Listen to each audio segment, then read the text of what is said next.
गणपती बघायला मी आणि हे पहिला आम्ही बघितला दगडूशेठ गणपती, त्यानंतर शारदा गणपती, तोही खूप सुंदर होता. आणि त्यानंतर आम्ही शनिपारला गणपती मंदिरला गेलो, ते अंडर वॉटर केले होतं, फार गर्दी होती तिथे. त्यानंतर आम्ही बहुतेक हा कोणता होता मला आठवत नाही आहे आता, पण त्यानंतर आम्ही तुळशीबागमधलं डेकोरेशन पाहिलं, किती प्रचंड छान होतं डेकोरेशन. गणपती फार सुरेख होता. त्यानंतर आपला भाऊसाहेब रंगारी गणपती, आणि असं केलं आणि आम्ही घरी आलो. आणि दुसऱ्या दिवशी होती अनंत चतुर्दशी. सो आम्ही पुन्हा अनंत चतुर्दशीच्या वेळेला गणपतीला गेलो होतो. तेव्हाचे हे गणपती, या गणपतीची मिरवणूक डीजेची होती. या गणपतीची मिरवणूक आय डोंट नो कोणती होती, पण आता होती. आणि असं करत करत आम्ही बरेच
ही मिरवणूक डोळ्याचं पारणं फिर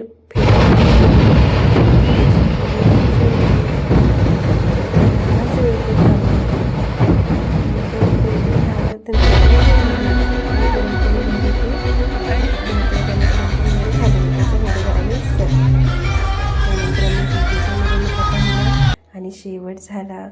त्यानंतर ही मिरवणूक शेवट झाला.